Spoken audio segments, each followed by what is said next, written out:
Good morning, everyone. Uh, Today we are discuss about on the topic care of newborn baby. तो इसको पढ़ने से पहले हमें ये पता होना चाहिए नियोनेटोलॉजी क्या होता है, नियोनेटल पीरियड कितना होता है, अर्ली नियोनेटल पीरियड कितना होता है, लेट नियोनेटल पीरियड कितना होता है और पेरीनेटल पीरियड कितना होता है। तो हमें इन सब चीज़ों के बारे में पता होना चाहिए जब हम एक न्यूबॉर्न की केयर कर रहे हैं। तो सबसे पहले डिस्कस करते हैं न्यूनेटोलॉजी क्या होता है। देखो, न्यूनेटोलॉजी क्या होता है कि एक ब्रांच होती है, मेडिकल साइंस की एक ब्रांच होती है जिसमें हम स्टडी करते हैं care of newborn baby. Care care के बारे में स्टडी करते हैं प्लस ट्रीटमेंट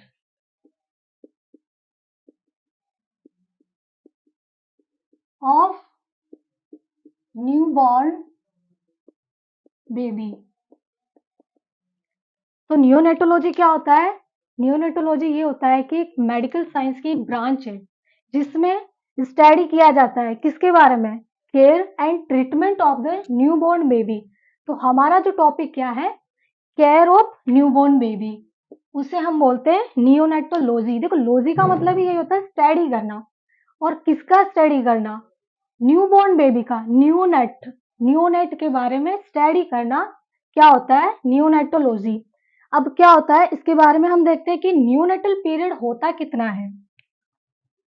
बेबी बर्थ हुआ 0 to 28 डेज, उसे हम बोलते हैं नियोनेटल पीरियड, या हम बोल सकते हैं 4 वीक। 4 वीक का ये पीरियड होता है नियोनेटल पीरियड। देन क्या होता है? अर्ली नियोनेटल पीरियड कितना होता है, लेट नियोनेटल पीरियड कितना होता है और पेरीनेटल पीरियड क्या होता है। इन सब के बारे में भी हमें पता होना बहुत जरूरी है, क्योंकि एग्जाम में जो क्वेश्चंस होते हैं वो डायरेक्ट पूछे जाते हैं। यहाँ से डायरेक्ट क्वेश्चन आते हैं। अर्ली नियोनेटल पीरियड ये होता है 0 to 7 डेज। 7 दिन का बच्चा क्या कहलाएगा? अर्ली नियोनेटल पीरियड होता है। लेट नियोनेटल पीरियड कितना होता है? 7 to 28 days late neonatal period होता है। ठीक है, यहाँ से क्वेश्चंस डायरेक्ट पूछे जाते हैं, तो डायरेक्ट क्वेश्चन में तो अपने गलती होनी ही नहीं चाहिए, यहाँ तो नेगेटिव चांस होने ही नहीं चाहिए। देन होता है पेरीनेटल पीरियड, ये काफी इंपॉर्टेंट है, इस पे क्वेश्चंस आया हुआ है। पेरीनेटल पीरियड क्या होता है? 28 week of gestation to 7 days after birth। 28 week of gestation to 7 days after birth, इसे हम बोलते हैं पेरीनेटल पीरियड। अब देखो, 28 वीक गेस्टेशन, बर्थ हुआ, बर्थ के बाद जो 7 डेज होते हैं, 28 week of gestation, then baby का बर्थ हुआ, बर्थ के बाद जो 7 डेज, बर्थ के बाद पहले 7 दिन, उस यहाँ से लेकर यहाँ तक का जो पीरियड होता है वो पीरियड होता है हमारा पेरीनेटल पीरियड। तो यहाँ तक तो क्लियर हो जाना चाहिए कि क्या है, क्योंकि डायरेक्ट क्वेश्चंस आते हैं, मैं नहीं चाहती कि डायरेक्ट क्वेश्चन गलत हो आप लोगों के। तो ये हो गया हमारा कि नियोनेटोलॉजी क्या होता है। It is a branch of medical science in which treatment and care of newborn baby is called neonatology। then neonatal period 0 to 28 days होता है, या हम बोल सकते हैं 4 वीक्स। अर्ली और late neonatal, early neonatal period कितना? 0 to 7 days. Then late neonatal period कितना होता है? 7 डेज to 28 डेज, उसे हम बोलते हैं late neonatal period. Perinatal period कितना होता है? 28 week of gestation to 7 days after birth, से बोलते हैं पेरीनेटल पीरियड। यानी कि 28 वीक ऑफ गेस्टेशन, बर्थ हुआ बेबी का, then 7 days of birth after birth, ये होता है आपका पेरीनेटल पीरियड।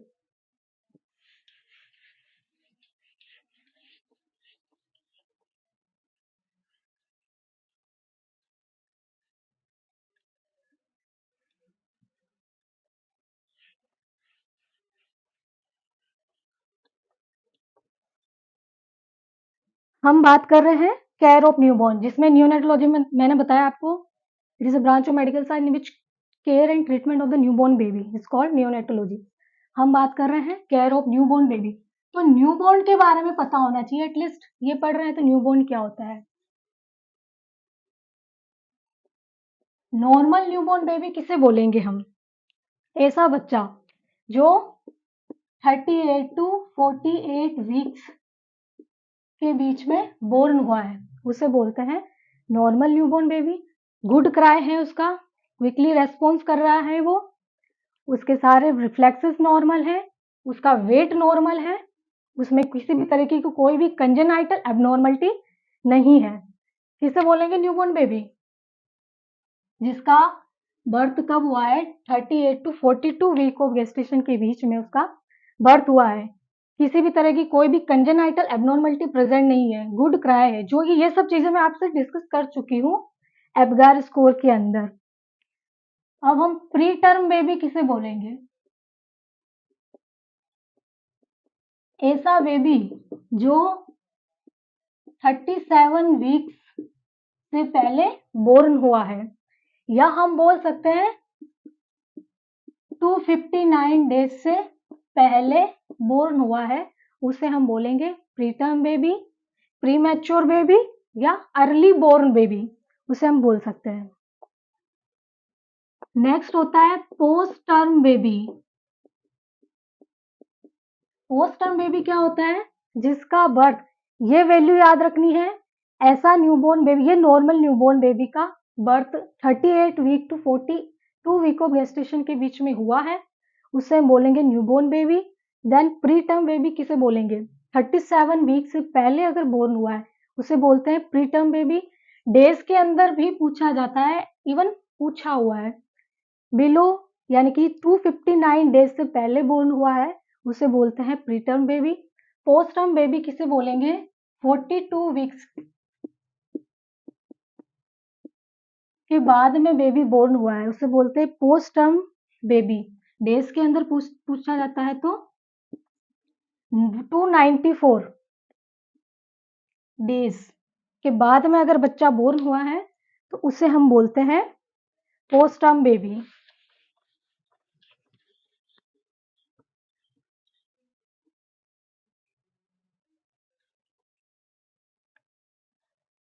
ये हमारा हो गया है जनरल इंट्रोडक्शन न्यूबॉर्न बेबी के बारे में।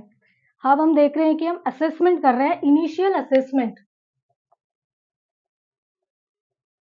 Assessment of newborn baby. Initial assessment हम कर रहे हैं न्यूबॉर्न बेबी का, तो सबसे पहले हम देखते हैं उसके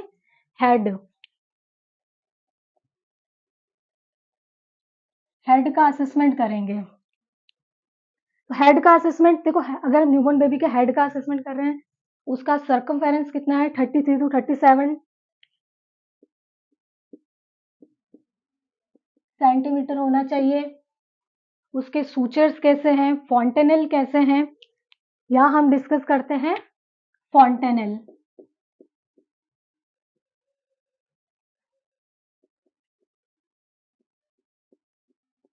फॉन्टेनेल्स के बारे में स्टडी करेंगे।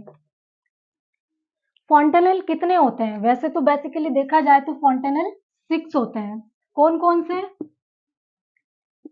Anterior fontanelle, posterior fontanelle.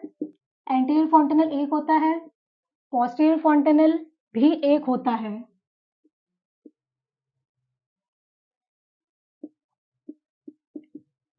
Mastoid fontanelle, sphenoid fontanelle. Mastoid fontanelle 2 होते हैं, स्पेनोइड फॉन्टेनेल भी 2 होते हैं। तो कुल मिला के फॉन्टेनेल 6 होते हैं। कहीं पर ये मत बोल देना कि फॉन्टेनेल कितने होते हैं, 2 होते हैं। बेसिकली हम मेनली स्टडी करते हैं 2 फॉन्टेनेल के बारे में, एंटीरियर एंड पोस्टीरियर, लेकिन फॉन्टेनेल टोटल 6 फॉन्टेनेल होते हैं। एंटीरियर फॉन्टेनेल एक होता है, पोस्टीरियर फॉन्टेनेल एक होता है, मैस्टोइड फॉन्टेनेल 2 होते हैं, स्पेनोइड फॉन्टेनेल भी 2 होते हैं। हम बात करेंगे मेनली जो फॉन्टेनेल होते हैं कितने, एंटीरियर और पोस्टीरियर फॉन्टेनल। और यहाँ से हर एग्जाम में, चाहे कोई सा भी एग्जाम हो, वहां पे क्वेश्चंस पूछा जाता है। एंटीरियर फॉन्टेनल और posterior fontanelle. Anterior fontanelle is also known as bregma. ये क्वेश्चंस पूछा हुआ है। एंटीरियर फॉन्टेनल को ब्रैग्मा भी कहा जाता है, इसे लैम्डा भी कहा जाता है। एंटीरियर फॉन्टेनल किस शेप का होता है? डायमंड, डायमंड शेप का होता है। पोस्टीरियर फॉन्टेनल होता है हमारा ट्राइएंगुलर, ट्राइएंगुलर शेप का होता है। एंटीरियर फॉन्टेनल क्लोजिंग टाइम तो बहुत ही ज्यादा पूछा जाता है, काफी इंपॉर्टेंट है ये कि क्लोज कब होता है। एंटीरियर फॉन्टेनल देखो, दोनों में क्या याद रखना है, ये 1.5 साल में बंद होता है और ये 1.5 महीने में बंद होता है। 1.5 साल 1.5 महीने। एंटीरियर फॉन्टेनल 1.5 साल में क्लोज हो जाता है, पोस्टीरियर फॉन्टेनल 1.5 महीने में क्लोज हो जाता है। देखो पहले एक चीज मैं क्लियर कर देती हूँ, फॉन्टेनल क्या होता है। फॉन्टेनल होता है फ्लूइड फ्री स्पेस्ड होता है बिटवीन द सूचर्स। सूचर्स के बीच में जो फ्लूइड फिल्ड स्पेस होता है उसे हम फॉन्टेनल बोलते हैं।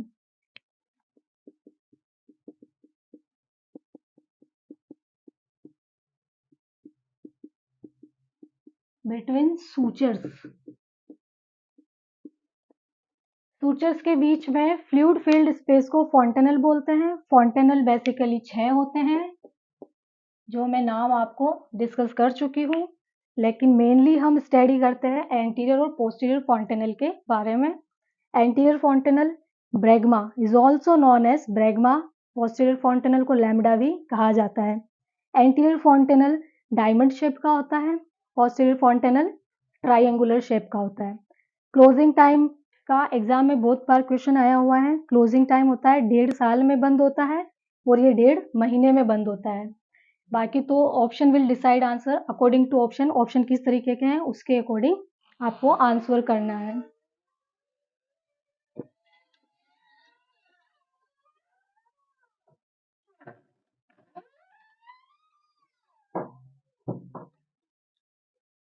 फॉन्टेनल की इमेज आपके माइंड में होनी चाहिए कि कैसे होता है। एक बार मैं आपको बता देती हूँ, जो कि मैंने बताया था कि जो एंटीरियर फॉन्टेनल होता है वो डायमंड शेप का होता है। किस तरीके से होता है वो बता देती हूँ आपको। ये है, देखो कैसा लग रहा है, डायमंड जैसा। ये ही है आपका एंटीरियर फॉन्टेनल। और ये ट्राइएंगुलर शेप, देखिए ये शेप देखो, ट्राइएंगुलर शेप का, ये है आपका पोस्टीरियर फॉन्टेनल। ये आपकी फ्रंटल बोन है। ये आपके 2 कोरोनल सूचर्स हैं।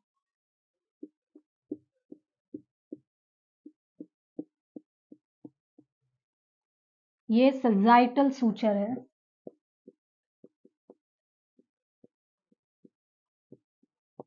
और ये लैम्बडोइडल सूचर।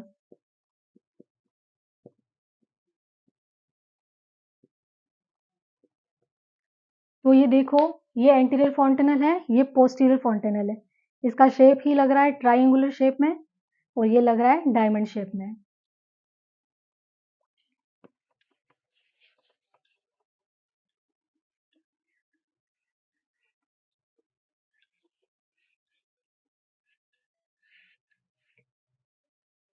नेक्स्ट मैं डिस्कस करूंगी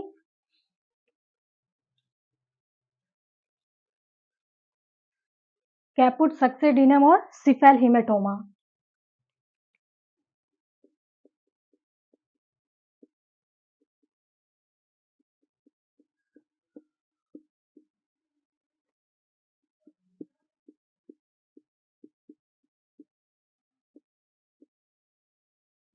caput succedaneum and cephalhaematoma. Caput succedaneum क्या होता है? फ्लूइड भरा होता है, किसमें? सॉफ्ट टिश्यूज के बीच में,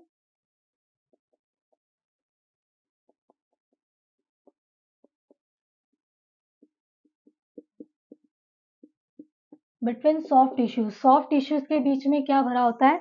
फ्लूइड भरा होता है। सिफेल हेमेटोमा, ये क्या होता है? हीम का मतलब क्या होता है? ब्लड भरा होता है, कहाँ पे? Blood filled between bone and periosteum. Caput succedaneum, cephalhaematoma. Haem का मतलब होता है blood filled between the bone and periosteum. और कैपुट सक्सेडिनम क्या होता है? फ्लूइड भरा होता है, किस किस के बीच में? सॉफ्ट टिश्यूज के बीच में। सॉफ्ट टिश्यूज के बीच में फ्लूइड भरा होता है। अभी ये क्यों डेवलप होता है? ये देखो, ये चीजें नॉर्मल है, कोई डिजीज कंडीशन नहीं है, ये अपने आप रिकवर हो जाती है।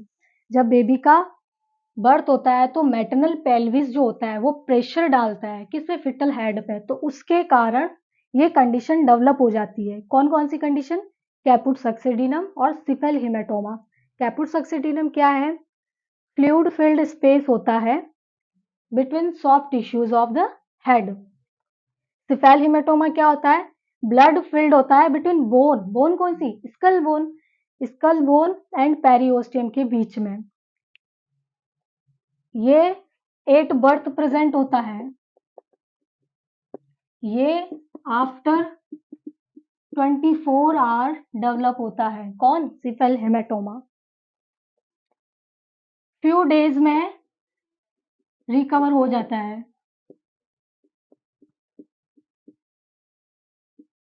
इसको रिकवर होने में विद इन 6 वीक में हो जाता है या आफ्टर 6 वीक।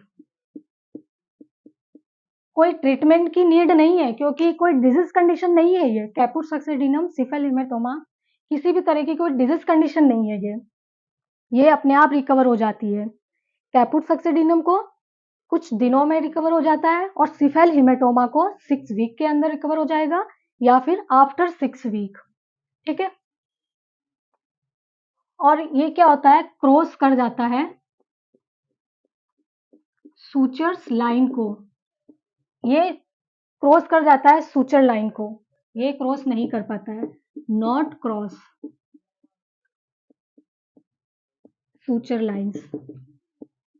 अब देखो, फ्लूइड भरा है सॉफ्ट टिश्यूज के अंदर तो इजीली क्रॉस कर जाएगा सूचर्स लाइन को, लेकिन ये कहाँ पे डेवलप हो रखा है? स्कल बोन और पेरिओस्टियम। अब बोन को क्रॉस करने के लिए बहुत ज्यादा तो क्रॉस नहीं कर पाता है। बोन को क्रॉस करना कोई इजी बात नहीं है, कोई नॉर्मल बात नहीं है, तो बोन को ये क्रॉस नहीं कर पाएगा। Not cross the sutures line. कौन? सिफेल हेमेटोमा सूचर्स लाइन को क्रॉस नहीं कर पाएगा, जबकि कैपुट सक्सेडिनम क्या कर सूचर्स लाइन को क्रॉस कर जाएगा। क्यों? क्योंकि क्या होता है? कैपुट सक्सेडिनम प्रेजेंट कहाँ हो रहा है? अक्कर कहाँ हो रहा है? कहाँ पे डेवलप हो रहा है? कहाँ पे डेवलप हो रहा है? Soft tissues. तो सॉफ्ट टिश्यूज को क्रॉस करना इजीली हो जाता है, तो ये क्रॉस कर जाता है सूचर्स लाइन को। लेकिन सिफेल हेमेटोमा सूचर्स लाइन को क्रॉस नहीं कर पाएगा। क्यों नहीं कर पाएगा? क्योंकि ये डेवलप कहाँ हो रहा है? Between the bone and periosteum, और बोन को क्रॉस करना इतना इजी नहीं होता है, तो ये क्रॉस नहीं कर पाएगा सूचर्स लाइन को। ठीक है।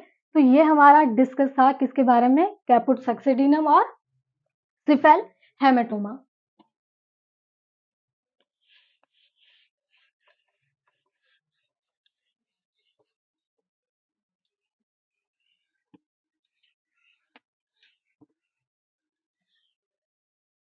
ये प्रेजेंटिंग पार्ट पे प्रेजेंट होता है वर्टेक्स, और ये ऑक्सीपुट पे डेवलप होता है।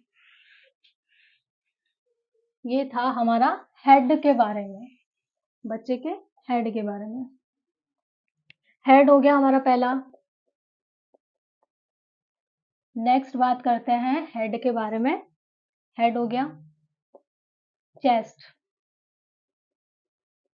अब चेस्ट के बारे में पढ़ने के लिए ये क्या है कि इनिशियल असेसमेंट कर रहे हैं हम कि जैसे बच्चा पैदा हुआ है, किस तरीके से एक बार में असेस करने के बाद हम क्या-क्या असेस कर पा रहे हैं। इनिशियल असेसमेंट है ये हमारा। चेस्ट की बात करें तो चेस्ट में क्या होता है, एंटीरियर और पोस्टीरियर डायमीटर जो होता है और lateral diameter, anterior posterior diameter और लेटरल डायमीटर दोनों क्या होते हैं, सेम होने चाहिए, इक्वल होना चाहिए, यानी कि सर्कुलर मैनर में होना चाहिए। ये आपका एंटीरियर पोस्टीरियर डायमीटर है, ये लेटरल डायमीटर है। तो एंटीरियर पोस्टीरियर डायमीटर और लेटरल डायमीटर दोनों इक्वल होना चाहिए, ये दोनों इक्वल होना चाहिए, यानी कि सर्कुलर मैनर में होना चाहिए। नॉर्मली ये होता है, लेकिन अगर क्या देख रहे हैं हम, इस तरीके का कुछ सीन क्रिएट हो रहा है। ये है आपका एंटीरियर पोस्टीरियर डायमीटर और ये है लेटरल डायमीटर। देखो, एंटीरियर पोस्टीरियर डायमीटर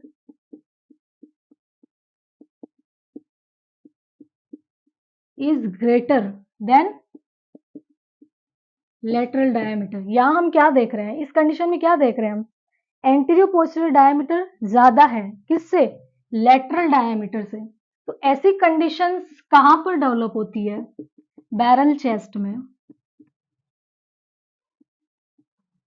और ये बैरल चेस्ट कौन कौन सी डिजीज कंडीशन में होती है, एक होता है एम्फाइसीमा में, एक होती है अस्थमा में और एक होता है सिस्टिक फाइब्रोसिस में। यहाँ इन कंडीशंस के अंदर हमें बैरल चेस्ट दिखाई देती है। नॉर्मल हम न्यूबॉर्न का इनिशियल असेसमेंट कर रहे हैं, हमने हेड का असेसमेंट देखा, अब हम चेस्ट का असेसमेंट देख रहे हैं कि चेस्ट में हम देख रहे हैं एंटीरियर पोस्टीरियर डायमीटर और लेटरल डायमीटर इक्वल है, दैट इज ओके, हमें कोई भी दिक्कत नहीं है, बच्चे को कोई दिक्कत नहीं है, दैट इज ओके। लेकिन जहां पर हम देख रहे हैं एंटीरियर पोस्टीरियर डायमीटर ज्यादा है, किससे ज्यादा है, लेटरल डायमीटर से, तो हम असेस कर पाएंगे कि हम डायग्नोस तो नहीं कर पाएंगे, पर हम एक तरीके से आइडिया लगा देते हैं कि कोई ना कोई डिजीज कंडीशन है बच्चे को, जिसे बोला जा रहा है बैरल चेस्ट। और बैरल चेस्ट किन किन कंडीशन में डेवलप हो सकती है, एम्फाइसीमा में, अस्थमा में और सिस्टिक फाइब्रोसिस के अंदर। तो ये हमारा चेस्ट का इनिशियल असेसमेंट हो गया है।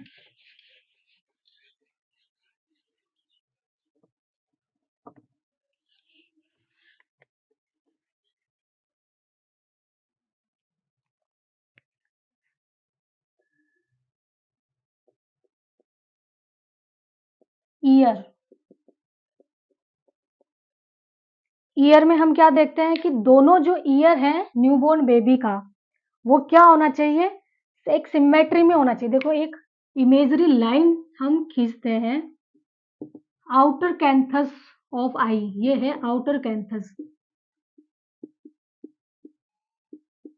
आउटर कैंथस से इमेजरी लाइन, देखो यहां से, जैसे ये मेरा आउटर कैंथस है, यहां से मैं लाइन ड्रॉ कर रही हूँ, तो इस लाइन के ड्रॉ करने से जो ईयर का जो पिन्ना होता है वो इस लाइन के अबाव होना चाहिए, दैट इज ओके। अगर अबाव है दैट इज ओके। अगर ये पिन्ना इमेजरी लाइन खींचने के बाद में इस तरीके से कुछ डेवलप हो रहा है, यूं, इमेजरी लाइन तो ये है, लो सेट ईयर, इन्हें क्या बोलते हैं हम, लो सेट ईयर, जो कि किस कंडीशन में डेवलप होता है, लो सेट ईयर, डाउन सिंड्रोम के अंदर हमें लो सेट ईयर देखने को मिलते हैं। इमेजरी लाइन ड्रॉ करने के बाद में अगर दोनों इमेजरी लाइन डेवलप करने के बाद में क्या होता है, जो लाइन है उस लाइन के अबाव है, क्या ईयर का जो पिन्ना है इस लाइन के अबाव है, उसे हम बोलते हैं दैट इज नॉर्मल कंडीशन। अगर ये इमेजरी लाइन को ड्रॉ करने के बाद आउटर कैंथस से मैं इमेजरी लाइन ड्रॉ कर रही हूँ, तो उस लाइन से बिलो पाए जा रहे हैं दोनों जो ईयर पिन्ना है, यानी कि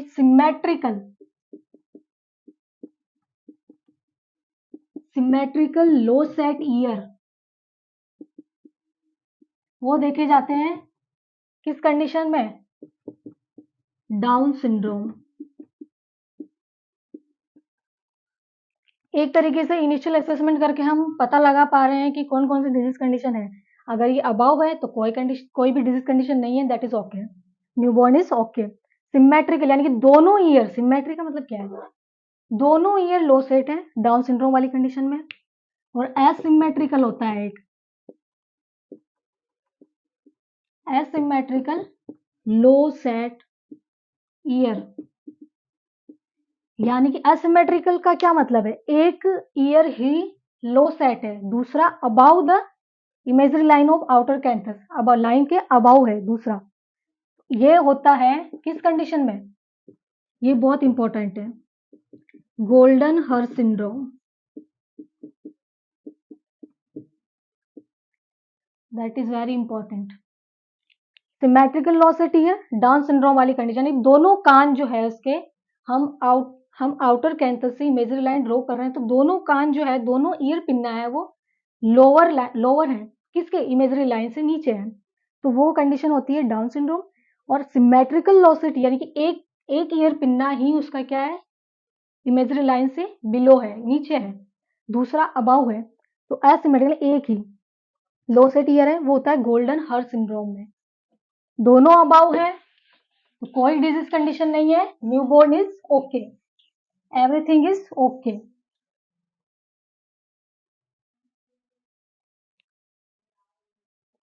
आई, आई क्या है, दोनों इक्वल होना चाहिए, रिएक्टिव टू लाइट होना चाहिए, नॉर्मल न्यूबॉर्न बेबी का स्क्विंट नहीं होना चाहिए, ठीक है, ये होता है आई का असेसमेंट। देन होता है नेक, नेक का क्या है, नेक क्या होती है, शॉर्ट होती है न्यूबॉर्न बेबी की, और नॉर्मली जो मोस्ट कॉमन जो फ्रैक्चर होता है, मोस्ट कॉमन फ्रैक्चर जो न्यूबॉर्न का होता है वो किसका होता है, clavicle, clavicle fracture most common होता है न्यूबॉर्न बेबी में। नेक क्या होनी चाहिए, शॉर्ट होनी चाहिए, इजीली एक्सटेंशन उसका होना चाहिए, फ्लेक्शन होना चाहिए नॉर्मल न्यूबॉर्न बेबी का। अब हम बात करेंगे स्किन,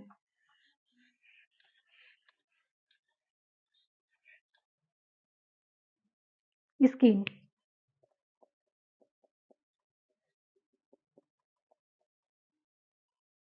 ठीक है। अब स्किन का स्टडी कर रहे हैं हम, तो स्किन में क्या क्या चीजें होती है, लैन्यूवो होते हैं फर्स्ट, सेकंड क्या है, वर्निक्स कैसियोसा,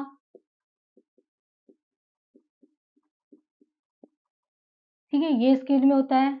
एक होता है मीलिया, लैन्यूवो क्या होता है, फाइन ब्रिटर हेयर्स होते हैं, whole body of the baby, baby के पूरे शरीर पे फाइन ब्रिटर हेयर होते हैं, शाइन हेयर होते हैं, होल बॉडी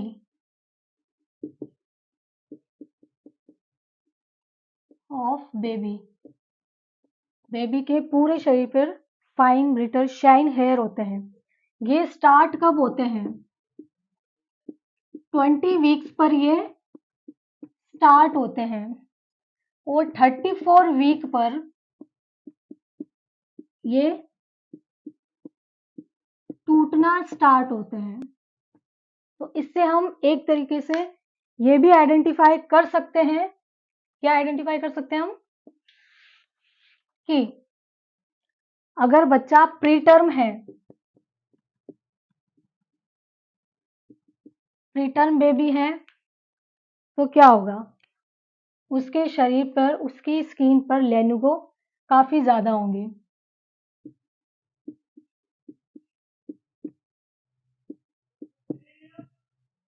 प्रेजेंट, क्योंकि ये स्टार्ट कब हो रहे हैं, जरा देखो, 20 वीक पर स्टार्ट हो रहे हैं, 34 पे तो टूटना स्टार्ट हो रहे हैं, तो पोस्ट टर्म बेबी में क्या होगा,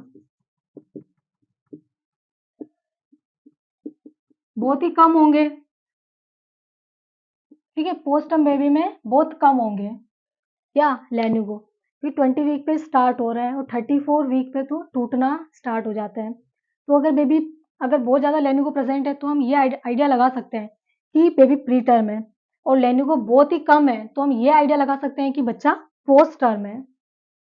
ये हो गया हमारा लेन्यूगो के बारे में।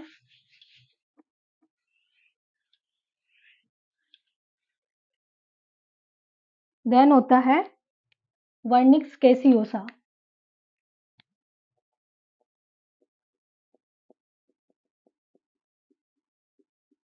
वर्निक्स कैसियोसा व्हाइट चीजी सब्सटेंस होता है।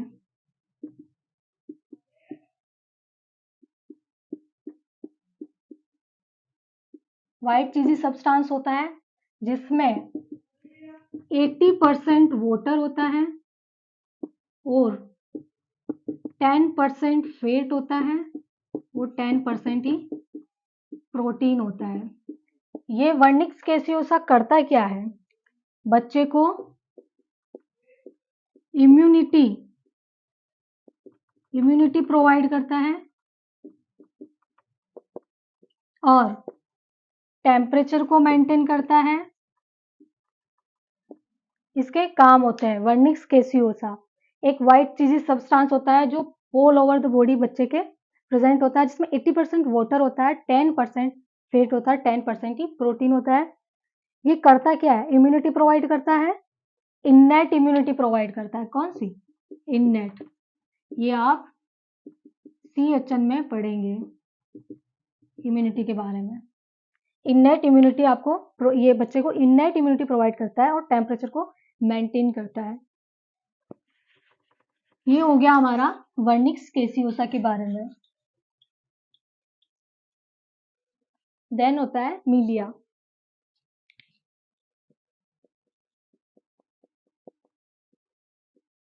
मीलिया क्या होता है?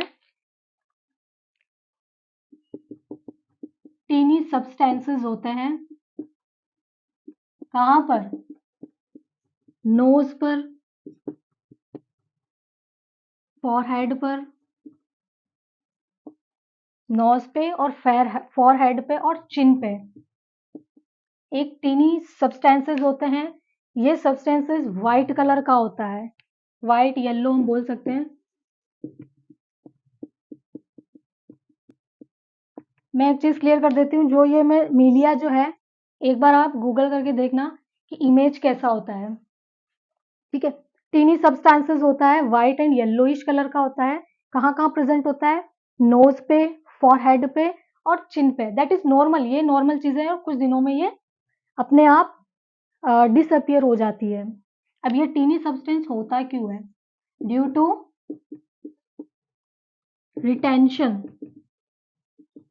Retention of sebum via sebaceous gland. Sebaceous gland एक सिक्रेशन करती है, उसे सीबम बोलते हैं। वो सीबम रिटेन हो जाता है कहाँ पर? नोज पे, फॉरहेड पे और चिन पे। उसे हम बोलते हैं मीलिया। स्किन के अंदर हम कुछ बर्थ मार्क भी देखे जाते हैं। वो बर्थ मार्क बहुत ही इंपॉर्टेंट होते हैं एग्जाम के पॉइंट ऑफ व्यू से।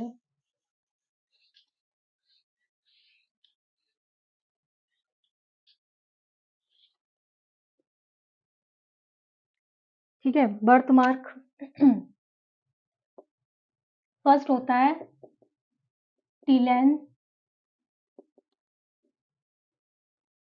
टीलेंजिएक्टिक नेवी। टीलेंजिएक्टिक नेवी। दूसरा होता है नेवस फ्लेमस। तीसरा होता है नेवस वस्कुलैरिस। चौथा होता है मंगोलियन स्पोर्ट। ये बर्थ मार्क बहुत ही ज्यादा इंपॉर्टेंट है एग्जाम के पॉइंट ऑफ व्यू से।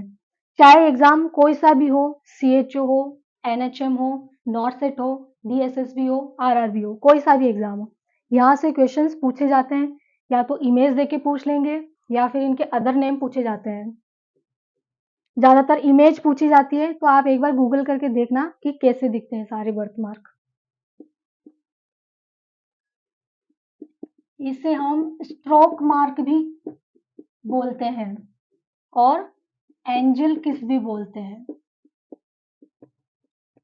ये इसके अदर नेम हो गए।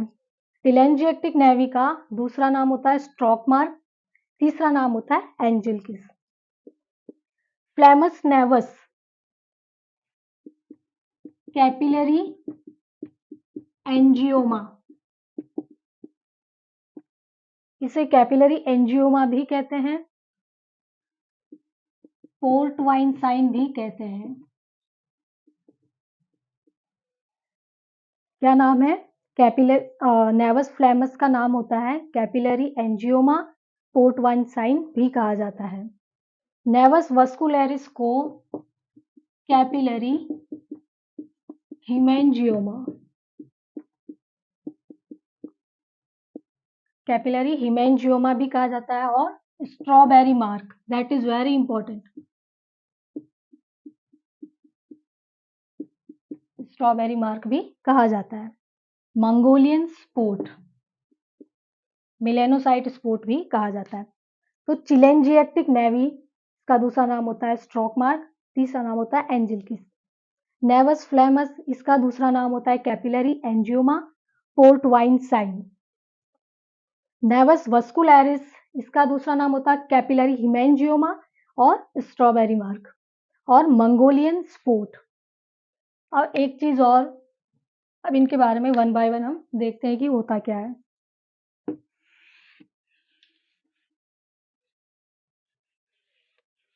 ये चारों नाम बता दिए हैं, इनके दूसरे नाम भी बता दिए हैं, एग्जाम में पूछे जाते हैं। टेलेंजियोटिक नेवी, दूसरा नाम है स्ट्रोक मार्क, तीसरा नाम है एंजल किस। होते क्या है? रेड पर्पल मार्क होते हैं। कहाँ पर? नोज पे प्रेजेंट होते हैं, ऑक्सीपुट रीजन पे प्रेजेंट होते हैं, फ्लैट होते हैं। डिसअपियर कब होते हैं? ये ज्यादातर पूछा जाता है कि ये डिसअपियर कब होता है। विद इन 2 ईयर, 2 ईयर के अंदर अंदर ये डिसअपियर हो जाता है, अपने आप डिसअपियर हो जाता है। कोई ट्रीटमेंट का नीड नहीं है, कोई ट्रीटमेंट की आवश्यकता नहीं है।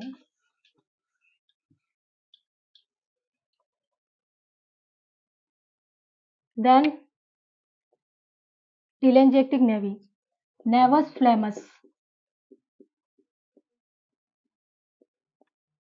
जिसका मैंने आपको दूसरा नाम बताया था पोर्ट वाइन साइन, और तीसरा नाम मैंने इसका बताया था कैपिलरी एंजियोमा। ठीक है, अब ये क्या होता है? यह भी रेड पर्पल मार्क होते हैं फेस पर। एक चीज ये है, ये भी फ्लैट होते हैं। ये कभी भी, ये परमानेंट मार्क होता है, जबकि ये क्या थे, ये डिसअपियर हो जाते थे विद इन 2 ईयर के अंदर। ये परमानेंट होते हैं, डिसअपियर नहीं होते हैं, डिसअपियर नहीं होते हैं। अगर इनको रिमूव करना है तो सर्जरी की जरूरत पड़ेगी।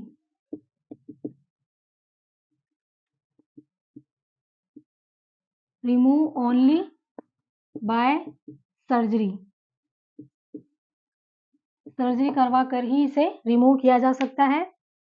बाकी ये परमानेंट होते हैं। कौन से? नेवस फ्लेमस, पोर्टवाइन साइन बोलते हैं, कैपिलरी एंजियोमा। ठीक है, नेक्स्ट है हमारा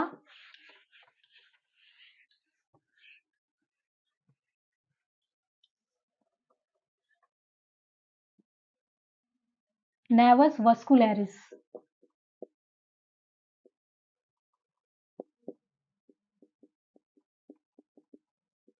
नेवस वस्कुलरिस, जिसे दूसरा नाम होता है स्ट्रॉबेरी मार्क। तीसरा नाम होता है capillary हीमेंजियोमा।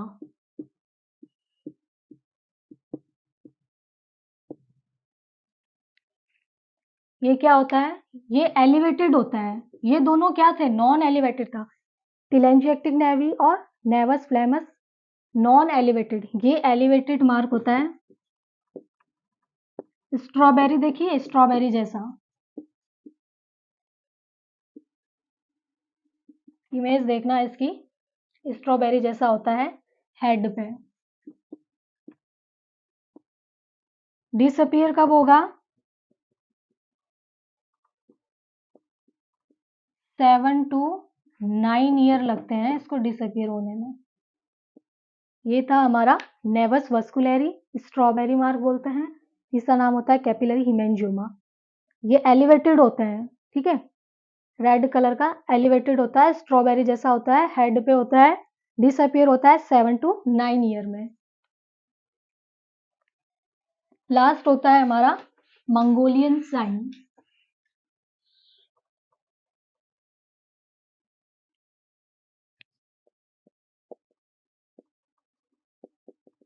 Mongolian sign, melanocyte sign भी कहा जाता है। ये 90% कहाँ पर प्रेजेंट होता है? जो एशियंस होते हैं, एशियंस कंट्री, एशियन कंट्री में ज़्यादातर देखा जाता है 90%। और एशियन कंट्री में कौन आता है? हम लोग एशियन कंट्री में ही आता है हमारा इंडिया, बांग्लादेश, पाकिस्तान, ये एशियन कंट्री में आते हैं। तो हमारे इंडिया में भी मंगोलियन साइन प्रेजेंट होता है। देखना न्यूबॉर्न बेबी को कैसा होता है, ये साइन बताऊंगी मैं भी। 90% एशियंस कंट्री के अंदर होता है और इन एशियंस कंट्री में हमारा इंडिया आता है, बांग्लादेश आता है, पाकिस्तान आता है।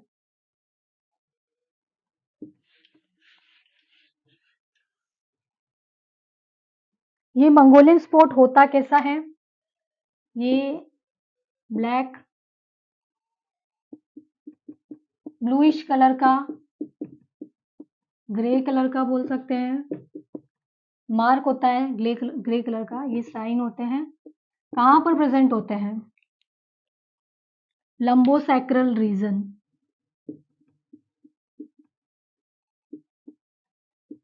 लंबोसैक्रल रीजन पर प्रेजेंट होते हैं। कैसा होता है? ब्लैक ब्लूइश और ग्रे कलर का साइन होता है लंबोसैक्रल रीजन पे। ये भी 1 to 2 ईयर के अंदर अपने आप डिसअपियर हो जाते हैं। कोई नीड नहीं है, किसी ट्रीटमेंट की जरूरत नहीं है, किसी तरीके के केयर की जरूरत नहीं है, ये अपने आप रिमूव हो जाते हैं। मंगोलियन स्पॉट या मंगोलियन साइन स्पॉट भी बोला जाता है। कैसे होते हैं? ब्लैक होते हैं, ब्लूइश होता है, ग्रे होता है। कहाँ पर, किस रीजन पे प्रेजेंट है? लंबोसैक्रल रीजन पे। 1 to 2 ईयर के अंदर ये डिसअपियर हो जाता है। देखो ये काफी इंपॉर्टेंट टॉपिक है। एक होता है हर्लीक्वेन साइन।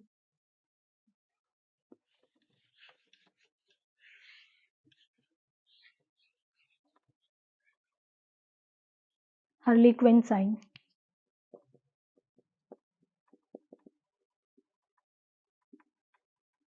इसमें क्या होता है? हाफ बॉडी तो बच्चे का क्या होता है? रेड या ब्लैक कलर का होता है और अदर हाफ नॉर्मल होता है, उसे बोलते हैं हर्लीक्वेन साइन। ये ऑब्वियसली क्वेश्चन जो आते हैं इनके इमेज करके पूछ लेते हैं या दूसरे नाम, इसका दूसरा नाम करके पूछा जाता है। काफी इंपॉर्टेंट है ये birth mark, very very important. सारे एग्जाम में पूछे जाते हैं, इमेज ज्यादातर पूछी जाती है, तो इमेज देखना आप गूगल करके। टिलेंजिएक्टिक नेवी स्ट्रोक मार्क एंजल किस, ये इसके नेम है। देन है नेवस फ्लेमस, पोर्टवाइन साइन बोला जाता है, कैपिलरी एंजियोमा बोला जाता है। रेड कलर का होता है, फेस पे होता है, डिसअपियर नहीं होता है, परमानेंट होता है, दोनों फ्लैट होते हैं। नेवस वस्कुलरी स्ट्रॉबेरी मार्क होता है, स्ट्रॉबेरी जैसा होता है हेड पे, सिर पे, रेड कलर का। इसको रिमूव होने के लिए 7 to 9 ईयर लगते हैं। Capillary haemangioma is also known as. Next होता है मंगोलियन साइन। 90% एशियंस में होता है, जो कि इंडिया भी एशियन कंट्री में ही आता है। हम में भी प्रेजेंट होता है ये। ब्लैक कलर का, ब्लूइश कलर का, ग्रे कलर का होता है लंबोसैक्रल रीजन में। रिमूव होने के लिए 1 to 2 ईयर लगते हैं इसको भी। हार्लिक्विन साइन हाफ बॉडी तो रेड या पर्पल है और अदर हाफ बॉडी उसका नॉर्मल हो सकता है। ये हार्लिक्विन साइन होता है, इमेज करके पूछा जाता है।